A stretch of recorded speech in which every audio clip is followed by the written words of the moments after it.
You are tuned in to a new episode of Testimony Tuesday with Timothy Baker on the Faithful Sinners. Welcome back, friends, to another episode of Testimony Tuesday with the Faithful Sinners. My name is Timothy Baker, and just as a reminder, these are not scripted by any means, very much just kind of off the hip. And I'm going into today's discussion as a follow-up of Sunday's Inspired Sunday episode, where we talked about beliefs and the different belief types that are out there. But the one that highlights most of them is the belief of faith.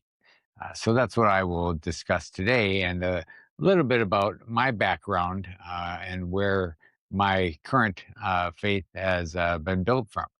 Now, you'll also be able to find some other information out regarding a component of this that I shared on, I believe it was called Our Earth, or the Cosmic Crown episode, where I discussed a little bit about the recent discussions that are happening in our communities and in politics about aliens, and how they may be aliens or possibly be demons.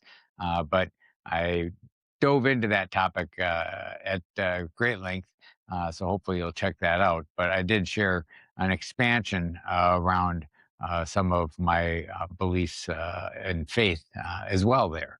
But let me just kind of start with the fact that, I grew up going to a church when I was younger, had a divorce I experienced with my parents when I was 7 years old, and my church life kind of changed from that point. But up until the age of 7, I do recall going to church. Back then, it was about getting dressed up, so I remember wearing the suits and having nice shoes and all of that, and the clip-on tie.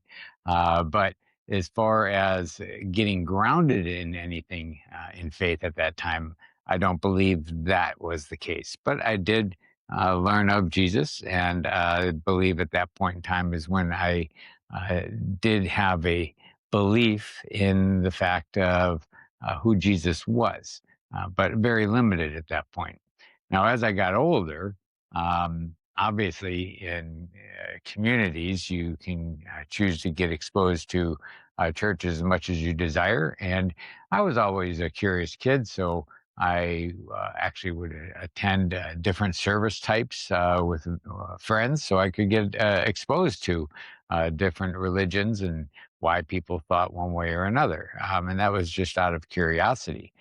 So, attended different services around the various denominations of Christianity, also Catholicism, a little bit around Buddhism, also Satanism. I did explore that because I wanted to understand that, and what people who are reading materials around that topic are filling their minds with, and what their perceptions or beliefs may be drawn from.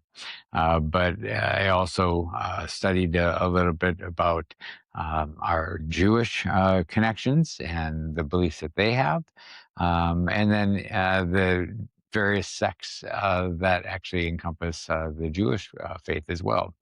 And then probably most recently was not attending yet, but I would like to. Unfortunately, I missed an opportunity when I could have with a friend of mine here in Virginia, but I will find a way to actually get myself to a Muslim service so I can understand a little bit more about their perspective and their religion, because there are different sects of that as well. Um, and again, I think it's from not having proper knowledge. I would assume many people make up decisions or thoughts around that particular religion. But I do know that there is a faction that's more violent or aggressive in nature, and one that is not. Um, but both, I believe, spawn from the same teaching.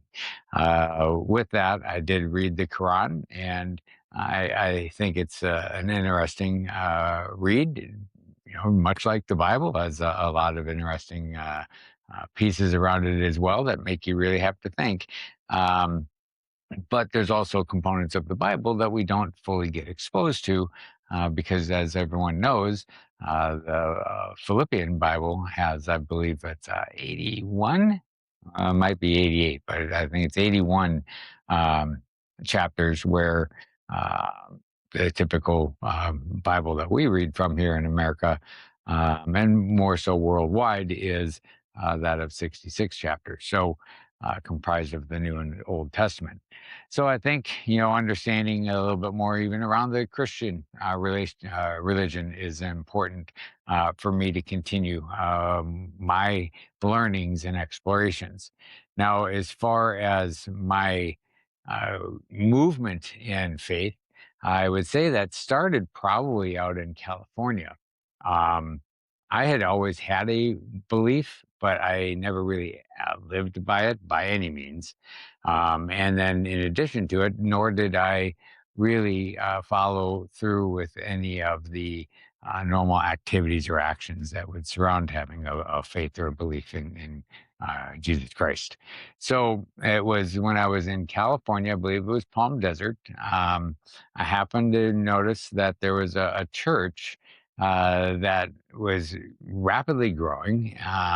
So I went with a girl that I was dating at the time, and not following religious practices there either, because we were living together and having relations, and we were not married, and that's obviously not what we're supposed to be doing. So, as far as my life, I have said I did not live a lot of life in the way that we're supposed to. Now, again, as anyone knows who is a believer in Jesus, is that we do have the ability to correct our course, and we have the ability to be forgiven as long as we truly repent and we do turn from those ways. So that's an important piece. But as far as the church, it was very motivational, uplifting, lots of great, more modernized music. Some things that are involved with that experience were things I'd never had exposure to previously in church, and it was attractive. So that led over a course of time going to different churches of that nature around the country, and finding myself with my ex-wife. That's when I got more deeply ingrained in church. Started out in Colorado Springs with a big church out there. Great pastor, but I never really felt as part of a family there. But when we moved to Virginia and got more settled down in the Richmond area, we connected with a church that looked very odd from the outside. I'll actually show you a snapshot of that here. But as far as the church, it had that same feel, very motivational. The pastor, Rick, at the time was very engaging. He was a very approachable individual. And as far as the church itself, everybody there made me and my ex-wife at the her wife at the time feel comfortable. So we became very engaged. I actually got involved with leading the men's ministry there, growing that tenfold. With another buddy of mine, God rest his soul, John, who has since passed on and had an opportunity to be now hanging out with Jesus up there. But as far as the church, unfortunately, some challenges came about several years in, and like many churches, divisions occurred. And that transition then from a few different churches over a course of, I would say, 10 to 12 years, mostly in tandem with the times I was raising younger children, and struggling also as an entrepreneur and having other challenges just going on professionally and even within my marriage. So it hasn't really been until probably the last, I would say, 2.5 to 3 years, where ironically I fell into a church that I had explored maybe over a decade before, but couldn't connect with the pastor. So um, I just could not resonate with his message or his approach to it. So unfortunately, we didn't jump into the church at that time. But when I did jump in, I was thoroughly impressed with what I had seen, because here's a group, a family, a couple hundred people that have been without a pastor for a year at that point. Have two associate pastors, one of which is a county sheriff. And the other is an executive within a very large Fortune 500 company. So they personally put in extra time to keep this church running for a course of a little over 2 years while they did pastor searches. And, it was amazing, that process, but we got blessed with Pastor Todd landing in. And what I found there is um, true community, true friendships, um, true desires to get to know who I am as a person, and have me engaged and involved in their families and in the community of the church that is there. So my faith has really, really been strengthened a ton in the last 3 years, in tandem with going through massive, massive challenges. I'm going through a divorce, going through, because of the divorce, disconnections with my children, going through the process of losing my job, which was very, very challenging for me to manage to, because, I understood I was given an opportunity with that position. And um, it took and required a very specific and large amount of focus for me to be able to maintain it. But the divorce and other challenges coming into play, like I said, I also have things going on with my father, and concerns about his security as he's aging. My mom, that is another concern, even though she's healthy, that she's okay as well as she continues to rise in years. So as far as those things go, those are just primary ones. And then in addition to it, now having to deal with a seizure that caused me the inability to drive for 6 months, which, oh my goodness, living out in rural Virginia, where there is no such thing as Uber and Lyft or public transport. Um, Trying to manage to life while relying on the grace of others to help out with rides has been a eye-opening experience. But they've got 4 months ahead. Hopefully, I can manage till November 28th. But in the time frame of that, I'll have a couple of surgeries, because the seizures also, fortunately, caught a mass that's in the back of my skull that I have to have surgically removed. So I'll be getting an angiogram test where they go up through your groin area and then dump a bunch of dye in your skull, make sure that there's nothing happening up there that would be adverse for them to do a surgical procedure. But then basically go in and drill a little hole and snip out that what is about a rubber ball size or super ball or size of a quarter, that was discovered that is the probable cause of the seizure that I had. Fortunately, it's not in an area that's of concern for surgery. And in addition to it, it's only probably about a centimeter away from the skull. So they don't even have to go in very deep. So very, very blessed with that. Very, very fortunate to have found something like that, because I was impressed to find out that every year that something like that is there, you have a 2 to 4% increase in likelihood of it occurring as an aneurysm or another problem that could be fatal. But what I didn't understand about that statistic is it's exponential. So 10 years from now, I would have a 20 to 40%. 20 years from now, I would be at a 40 to 60%. So, I mean, it's a large growth of potential likelihood of something happening. So, of course, I'm going to move forward with that procedure. And then with the shoulder, I'm able to get some range of motion back after taking a fall and having the shoulder dislocated, and then not being properly set for a little over a week and a half, causing a divot inside the ball of the shoulder to now be present that makes it difficult for my arm to move quickly, or to manage to any weight, or really to any sustained, or maintained long-term position. Um, so working at a computer, doing a lot of things is very difficult. Um, Fortunately, there's a lot of voice activated things I can utilize, but it's not perfect, as we all know.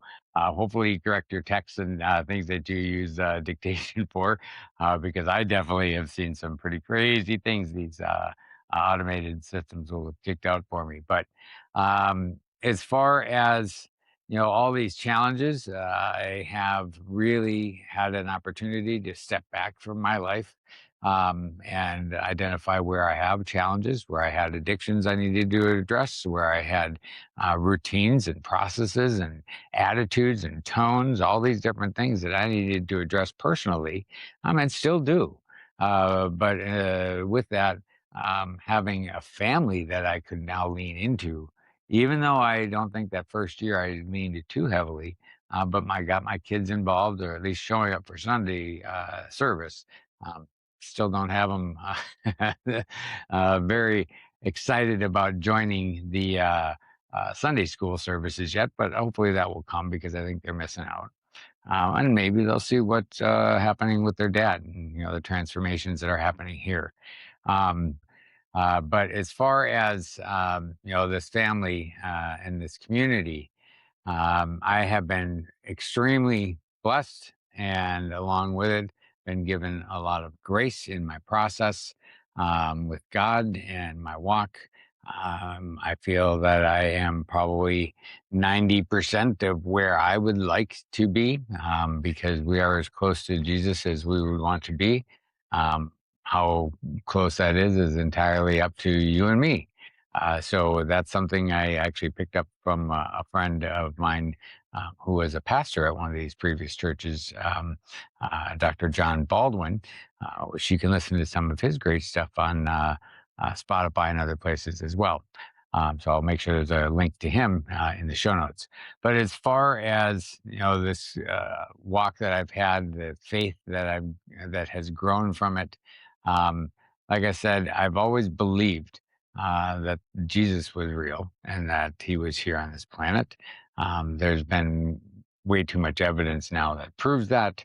And in addition to that, I believe as well that we are here on this planet for a physical experience of learning how to love. And how to build unity with one another in our physical flesh that we have to live in, um, and also live in Satan's world, doing all of this. So, this walk of faith and belief of the way and of Jesus is one that we don't have the opportunity that they had a couple thousand years ago to actually see him speak and see some of the miracles performed, but we have enough accounts to verify and validate those facts. Now, previous to coming here, I believe, like I said, check out some of the stuff I mentioned on our Earth episode, and our cosmic creator, and where I potentially envision, this experience of Earth and the next 1,000 years to reign and everything else that follows as a follower of Christ, to be an amazing one. But I think it's also just a step in the many, many stages that we have through eternity with God and Jesus. So, as far as why I feel I can move forward whenever I'm faced with as many challenges as I am, is because I know God's trying to teach me something. I may not like it. It may get worse. Actually, possibly with the way the world is likely to get worse. And um, I'm content, with little, with a lot. um, I have been a much better steward of not only my personal self, but my finances and my community relationships and everything else. So it's been a huge blessing for me to make the changes and take the turns that I never thought I could make, or never thought I would be successful at long term. But those I'm finding to not be the case anymore. I'm writing a different story, and it's all in part to me having the faith, but it's all because of the grace that God's given to us, given to me, um, to learn how to overcome those things that I walked steadily in the opposite direction of them on for majority of my life. So I thank Jesus every day for these opportunities, and I hope that He can find a way in your life, in your heart, so that you can also feel the level of joy and content that I have. Like I said, even with I have massive challenges going on and big ones coming up. So look at that. You just got to smile about it and move on, and enjoy and embrace the day. I had an awesome weekend with my boys this weekend, and like I said, I can't drive. Oh my gosh! So thank goodness these boys have some patience because living rurally, sure, there's many things that we can do that we've done now over and over. So it gets to be a little old for them, and I get that. But they were very patient with me, and actually, my middle son helped me with getting several things done around the yard that I just couldn't do by myself. So that was very nice of him to do because my shoulder's not allowing me to do certain things that should get done. But again, all the faith and where all the belief um, doesn't happen like that with me. It's something that I've cultivated. I've really taken time to study and understand variations, various perspectives, and that's why I have respect for everybody. Everybody's entitled to their opinion, and their decision of their opinion and how they live their life is entirely up to them. All I can do is make sure that I let them know who Jesus is and why I'm following him and act in the way that I say that I'm following him. Because if I don't act in the way that I say, the way that Jesus commands, then how valid is my testimony or my statement? So that is one of the things we do need to make sure we're all stronger in for those of us that call us followers of the way and of Jesus. But hopefully, this gives you a little bit more insight as to my background in faith and belief. As far as this week, continue to explore your own, ask why you believe some of the things, and get some validation in there for that. And maybe you'll provide some comments out there too. That would be awesome. So, if this has been helpful, please share this episode. Make sure you hit that subscribe button and follow us.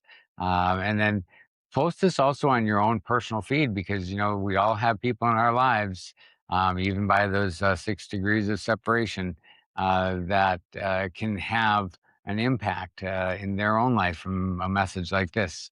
Maybe a piece of it, maybe the whole thing, who knows? So appreciate it if you go ahead and share it on your own personal feed. And then check out the website, faithfulsinners.com, because you can actually get connected to a whole bunch of other things, including our blog and other resources like 66 Fix. And thank you again for taking the time to tune in because this is The Faithful Sinners. It's Testimony Tuesday. We don't pretend to be perfect. We just try to be better than yesterday. And most importantly, sin better together. Thank you for tuning into this episode of The Faithful Sinners, and get more inspiration on our website, thefaithfulsinners.com.